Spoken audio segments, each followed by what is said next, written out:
السلام علیکم فرینڈس، مائی نیم از فہیم ممتاز اور میں آپ سب کے لیے نئی نئی ہارر سٹوریز لاتا ہوں آپ کو انٹرٹین کرنے کے لیے اپنے چینل فہیم ہارر سٹوریز پر۔ اگر ابھی تک آپ نے ہمارے چینل فہیم ہارر سٹوری کو سبسکرائب نہیں کیا تو سبسکرائب کر دیں اور بیل آئیکن کے بٹن کو بھی پریس کر کے آل پر سلیکٹ کر دیں تاکہ ہماری ہر نئی آنے والی ویڈیو کا نوٹیفیکیشن آپ تک جلد از جلد پہنچ جائے۔ شکریہ۔ چلتے ہیں ویڈیو کی طرف۔ دوستوں، آج کی ہماری کہانی ایک حامد نامی لڑکے کی ہے۔ حامد کی عمر ابھی 16 سال تھی، وہ 18 سال کا بھی نہیں ہوا تھا۔ جہاں پر وہ رہتا تھا اس کے گھر کے بیک سائڈ کی طرف جنگل پڑتا تھا، جبکہ دائیں طرف قبرستان تھا اور بائیں طرف ایک ایسی عمارت تھی جو بہت پرانی تھی۔ اس کے دادا اسے بتایا کرتے تھے کہ وہ عمارت 1815 میں بنائی گئی تھی، لیکن پھر کچھ ایسا ہوا تھا کہ اس کے بعد اس عمارت کو بند کر دیا گیا تھا، وہاں پر کوئی بھی نہیں جاتا تھا۔ وہ قد اعظم عمارت بہت دور سے نظر آتی تھی اور ڈراؤنی سی وائبز دیتی تھی۔ وہ ان کے گھر سے دور تھی مگر اتنی اونچی تھی کہ ایسا لگتا تھا کہ ان کے گھر کے پاس ہے۔ لیکن اہم بات تو یہ تھی اس عمارت کی کہ جیسے ہی رات ہوا کرتی تھی، رات جب آدھی اس کا دوسرا پہر ہوتا رات کا، تو وہاں پر روشنی ہو جاتی تھی اور اس روشنی میں کھڑکیوں سے اگر کوئی دیکھے تو ایسا لگتا تھا کہ کوئی سائے سے بن رہے ہیں، کوئی محفل سی ہو رہی ہے اور ایسی آوازیں آیا کرتی تھی جیسے کہ کوئی محفل لگی ہو اور لوگ گانا گا رہے ہوں۔ ایک دن سب سوئے ہوئے تھے، آدھی رات کا وقت تھا، تبھی حامد جاگا، اسے پانی کی طلب ہو رہی تھی۔ وہ گراؤنڈ فلور پر آتا ہے اور فریج سے پانی نکال کے پی رہا ہوتا ہے۔ تبھی اسے ایسا محسوس ہوتا ہے جیسے کہ کوئی آواز آ رہی ہو، جیسے کہ کوئی گانا گا رہا ہو اور وہ ایک لڑکی ہو۔ حامد کے دادا نے اسے منع کیا تھا کہ اگر کوئی اس طرح کا واقعہ ہو تو تم کھڑکی کی طرف مت جانا اور پردہ ہٹا کے مت دیکھنا، لیکن حامد ایک نوجوان بچہ تھا، ابھی تک اس کی عمر 16 سال تھی۔ اس نے سوچا کچھ تو ہے، آج دیکھنا پڑے گا۔ تو وہ کیا کرتا ہے، وہ جاتا ہے کھڑکی کی طرف اور کھڑکی سے پردہ ہٹا کے باہر کی طرف دیکھتا ہے۔ تب وہ دیکھتا ہے اس خوفناک عمارت میں ایک کمرے کی لائٹ جل رہی تھی اور اسی لائٹ میں اس نے دیکھا بالکنی میں ایک عورت کھڑی ہے اور ادھر ہی دیکھ رہی ہے۔ خوفناک عورت تھی، بھیانک سی۔ یہاں سے بھی حامد کو نظر آ رہا تھا کہ اس کے بال ہوا میں اڑ رہی ہیں اور وہ اپنا سر کبھی دائیں طرف کرتی، کبھی بائیں طرف، لیکن جب حامد نے اسے دیکھا تو اس طرح سے لگ رہا تھا جیسے اس عورت کو پتہ چل گیا ہے اور وہ بھی اب حامد کو دیکھ رہی تھی۔ بہت فاصلہ تھا درمیان میں، تقریباً 2 کلومیٹر کا، اور پھر بھی وہ عورت حامد کو دیکھ پا رہی تھی۔ تبھی وہ عورت حامد کو دیکھتے ہوئے ہنسنے لگتی ہے کیونکہ اس کی آواز یہاں تک آ رہی تھی۔ 2 کلومیٹر کا فاصلہ تھا اور 2 کلومیٹر کے فاصلے کے بعد بھی اس کی آواز ہنسنے کی حامد تک پہنچ رہی تھی۔ سوچیں، رات کا منظر ہو اور آپ اپنے آپ کو حامد کی جگہ رکھیں اور آپ کھڑکی میں کھڑے ہوں اور ادھر دیکھ رہے ہوں اس خوفناک عمارت کو، اور اس عمارت میں ایک عورت کھڑی ہو خوفناک سی، اور جب وہ آپ کو دیکھنے لگے اور آپ اسے 2 کلومیٹر کے فاصلے کے بعد بھی نظر آ رہے ہوں اور وہ دیکھ کے بہت زور زور سے ہنس رہی ہو، یہاں تک کہ اس کی آواز آپ تک پہنچ رہی ہو، تو بتائیں کیا حال ہوگا آپ کا۔ حامد اسے دیکھ کے ڈر گیا تھا وہ دوڑتا ہوا اوپر گیا اور جا کے لیٹ گیا۔ اس نے کسی کو کوئی بات بھی نہیں بتائی تھی۔ اگلے دن حامد سکول گیا تھا۔ سکول اور گھر میں بہت زیادہ ڈسٹنس تھا، تقریباً 10 کلومیٹر بنتے تھے، اور آتے وقت وہ راستہ اس خوفناک عمارت کے ساتھ سے گزرتا تھا۔ اب وہ آ رہا تھا، سڑک کچی تھی اور راستے میں ایک کانٹا گرا ہوا تھا، جس وجہ سے اس کی سائیکل پنچر ہو گئی۔ 4 بج رہے تھے، پہاڑوں والی جگہ تھی اور اوپر سے بارش کا موسم تھا۔ اب حامد بہت گھبرا گیا تھا۔ ابھی تک شام نہیں ہوئی تھی، لیکن پہاڑی علاقوں میں آپ کو پتہ ہے کہ جلدی شام ہو جاتی ہے۔ تب بھی سورج مغرب کی طرف جا رہا تھا۔ آدھے گھنٹے میں شام کا منظر سامنے آنے والا تھا، حامد کو پتہ تھا۔ حامد اب بہت گھبرایا ہوا تھا۔ ابھی بھی 6 سے 7 کلومیٹر رہتے تھے اس کے گھر کے، اور اوپر سے اس نے اس خوفناک عمارت کے سامنے سے گزرنا تھا۔ وہ عمارت جس میں اس نے رات کو وہ خوفناک عورت سی دیکھی تھی۔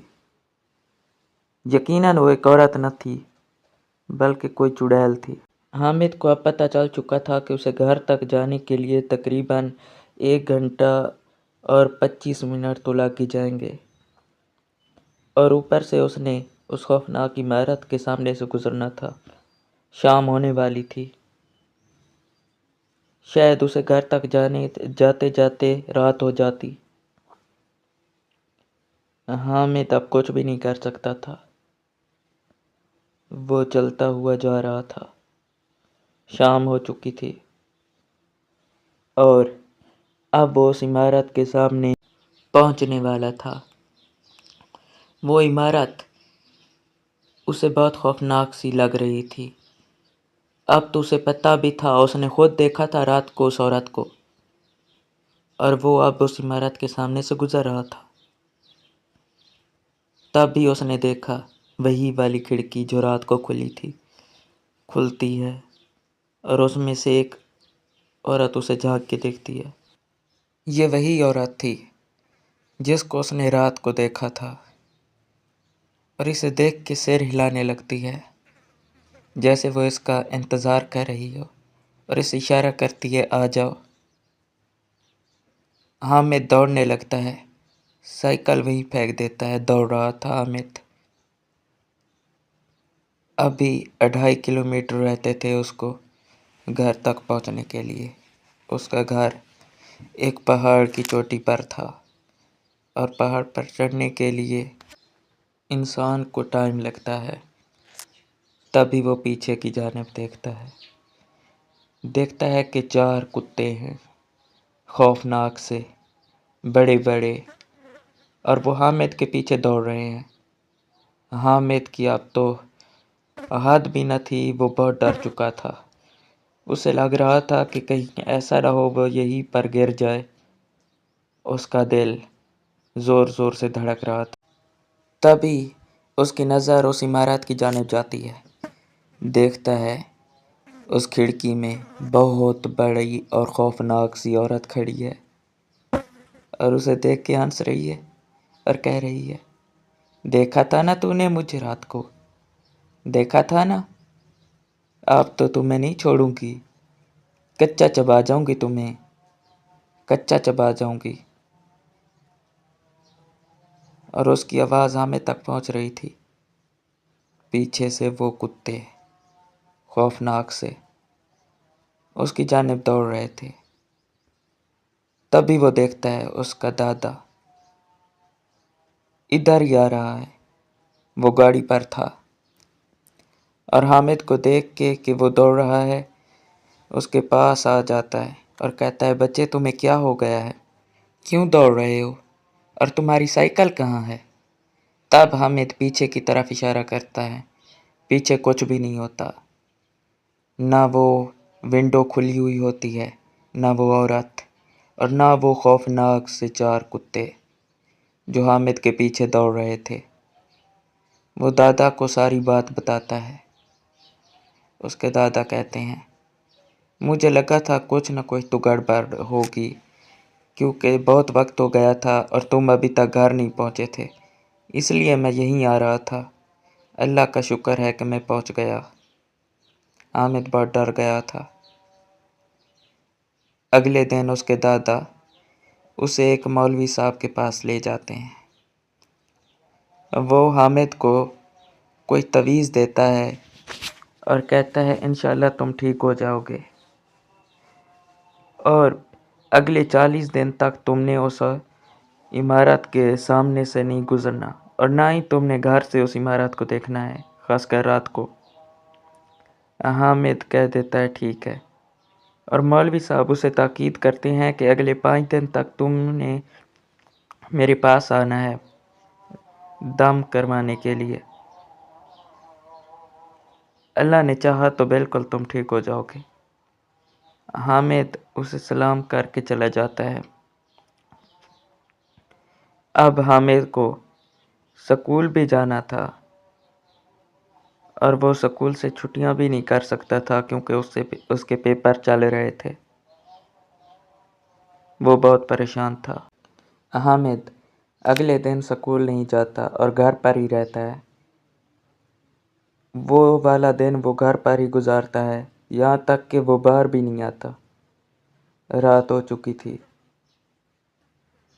اب تو ایک عجیب سا ہی احساس ہو رہا تھا، عجیب سی ایکٹیویٹی ہو رہی تھی۔ حامد کو ایسا لگ رہا تھا جس طرح اسے کوئی دیکھ رہا ہے۔ وہ الگ کمرے میں سویا کرتا تھا۔ رات کو وہ سو رہا تھا، اچانک اس کی آنکھ کھلی۔ اسے ایسا محسوس ہو رہا تھا جیسے اس کے بیڈ کے نیچے کوئی ہو، اور نیچے سے کھٹ کھٹ کھٹ کی آواز آ رہی تھی، جس طرح کوئی انگلیوں کو بیڈ کے نیچے مار کر آواز پیدا کرتا ہے، اس طرح کی آواز تھی۔ حامد ڈرا ہوا تھا۔ اسے لگ رہا تھا کہ شاید پھر اب کچھ ہونے والا ہے۔ حامد ہمت کرتا ہے اور بیڈ کے نیچے جھک کے دیکھنے لگتا ہے، تو وہ دیکھتا ہے وہی عورت بیڈ کے نیچے سوئی ہوئی تھی، اور حامد کو دیکھ کے مسکرانے لگتی ہے اور کہتی ہے، تمہیں کیا لگا میں تمہیں چھوڑ دوں گی؟ نہیں، جو بھی مجھے دیکھ لیتا ہے میں اسے مار دیتی ہوں۔ حامد اٹھ کے دوڑتا ہے دروازے کی طرف، لیکن دروازہ اس سے نہیں کھل رہا ہوتا۔ پیچھے سے وہ عورت بیڈز کی طرح نیچے سے نکل آئی ہوتی ہے اور کھڑی ہو چکی ہوتی ہے۔ اس کی ہائٹ بہت بڑی ہوتی ہے، اور وہ عورت حامد کی طرف بڑھ رہی ہوتی ہے۔ حامد زور زور سے چیخ رہا ہوتا ہے۔ تبھی جب وہ عورت حامد تک پہنچنے والی ہوتی ہے، دروازہ کھلتا ہے۔ سامنے اس کے دادا تھے، لیکن اس بار بھی وہ عورت غائب ہو چکی تھی، وہاں پر کوئی بھی نہیں تھا۔ حامد سب کچھ اپنے دادا کو بتاتا ہے۔ اب یہ بات تمام اس کے گھر والوں کو پتہ چل چکی تھی۔ اس کے بابا کہہ رہے تھے کہ ہمیں اب رہنا ہی نہیں ہے یہاں پر، ہم یہاں سے چلے جائیں گے، جبکہ اس کے دادا کہتے تھے کہ یہ ہماری آبائی حویلی ہے، ہمارا خاندانی گھر ہے، اور ہم اسے چھوڑ کے کہاں جائیں گے؟ ہم کسی پیر صاحب سے یا کسی پہنچے ہوئے بابا سے رابطہ کرتے ہیں۔ پھر ایسا ہی ہوتا ہے۔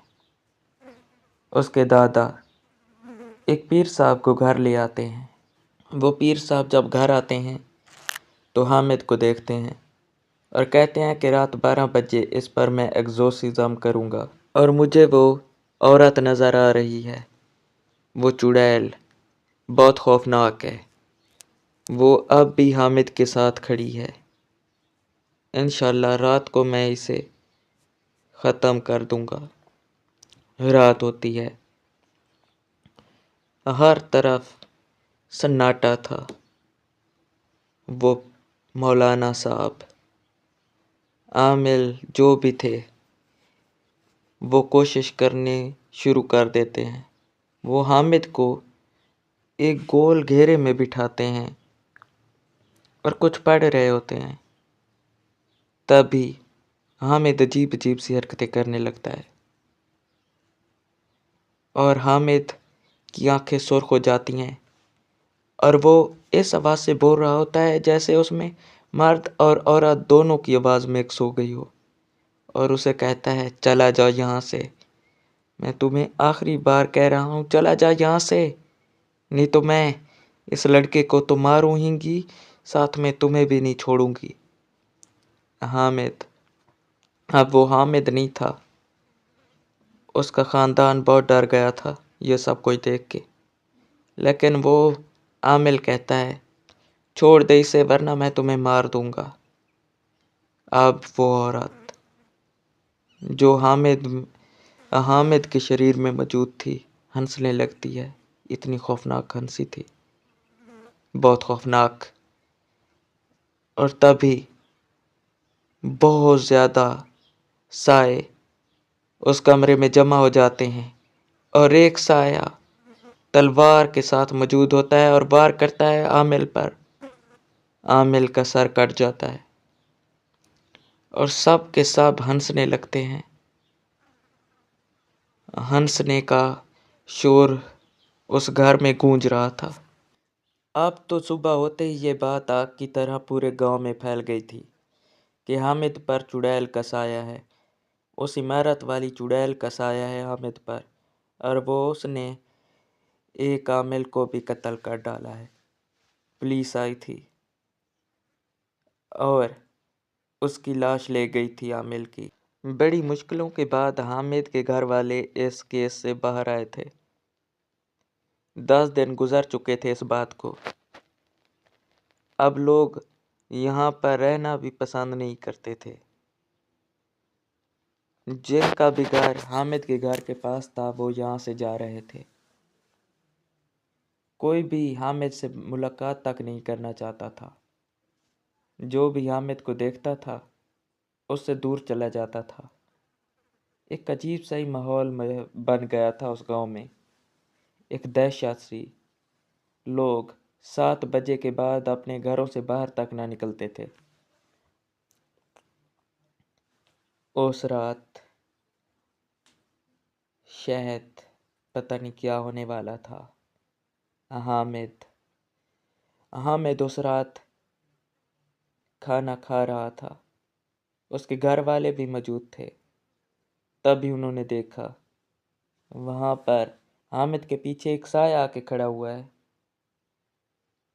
سفید آنکھوں والا وہ سایہ بہت بھیانک لگ رہا تھا، خوفناک، اور حامد کو بالوں سے پکڑتا ہے اور اٹھا کے پیچھے پھینک دیتا ہے۔ سب کے سب ڈر کے ارد گرد بھاگے۔ اس کا دادا حامد کو بچانے کے لیے آگے گیا، مگر اس سائے نے تلوار نکالی اور جیسے ہی تلوار ماری حامد کے دادے کا ہاتھ کٹ کے دوسری طرف جا گرا تھا اور وہ سایہ غائب ہو گیا۔ شاید اب وہ انہیں مارنے والے تھے۔ اگلے دن اس گاؤں میں ایک لڑکے کی لاش ملتی ہے، ایک اور جنازہ اٹھتا ہے۔ یہ کسی اجنبی کا جنازہ تھا جو کار سے وہاں سے گزر رہا تھا، مگر کسی نے اسے قتل کر دیا تھا۔ اس کے کار کی حالت دیکھ کے سب کے دل دہل گئے۔ وہ کار، اس کی حالت اس طرح سے تھی جس طرح سے کسی نے اسے مٹھی میں لے کے دبایا ہو، اور وہ ایک طرف پڑی تھی۔ سب پریشان تھے، یہ کیا ہو گیا ہے؟ لیکن جب پھر سب کو پتہ چلا کہ حامد کے دادا کا ہاتھ کٹ چکا ہے اور کسی سائے نے ان کا ہاتھ کاٹ ڈالا ہے، تو انہوں نے حامد کے گھر والوں سے ملاقات کی۔ پورے گاؤں نے ایک جگہ پر ملاقات کی اور یہ فیصلہ طے پایا کہ اب کچھ نہ کچھ کرنا پڑے گا۔ تمام گاؤں والے مشالیں لے کر اس عمارت کو جلا دیں گے۔ ابھی تک وہ یہی باتیں کر رہے تھے کہ ان میں سے ایک بزرگ بولا، ہمیں نہیں کرنا چاہیے۔ لوگوں نے کہا، کیا نہیں کرنا چاہیے؟ ہمیں عمارت کو نہیں جلانا چاہیے۔ میں ایک پیر صاحب کو جانتا ہوں، وہ بہت پہنچے ہوئے ہیں، ہم انہیں لے آئیں گے اور مجھے ان پر پورا اعتبار ہے کہ وہ کچھ نہ کچھ تو کریں گے۔ ٹھیک ہے،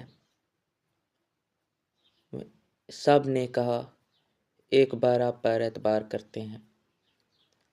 اگلے دن وہ ایک پیر صاحب کو لے آئے۔ پیر صاحب کا چہرہ بہت ہی نورانی تھا، اس طرح سے لگ رہا تھا کہ ان سے چہرے سے نور گر رہا ہے، بہت خوبصورت تھے۔ تمام لوگوں نے انہیں اپنی بات بتائی تو انہوں نے کہا، ٹھیک ہے، آج رات کو تب سب کے سب تیار رہنا اور اپنی آنکھوں سے دیکھنا کہ کیا ہوتا ہے۔ رات ہو گئی، پیر صاحب اور وہ گاؤں، تمام لوگ جمع تھے اس گراؤنڈ میں، اسی گراؤنڈ میں جس میں وہ خوفناک عمارت موجود تھی، اور اس عمارت میں ہنسنے کی آواز آ رہی تھی، اور تب بھی وہی کھڑکی کھلتی ہے، وہی والی کھڑکی جس سے وہ عورت باہر نکلتی ہے اور کہتی ہے، کسے لے آئے ہو تم؟ یہ مجھے مارے گا، یہ مجھے جلائے گا، اور ہنسنے لگتی ہے۔ تبھی وہ پیر صاحب گاؤں والوں کو اشارہ کرتے ہیں اور وہ مشال پھینک دیتے ہیں اس ونڈو میں جس میں وہ عورت کھڑی تھی۔ جیسے ہی مشال وہاں پر گرتی ہے، آگ لگ جاتی ہے، مگر وہ عورت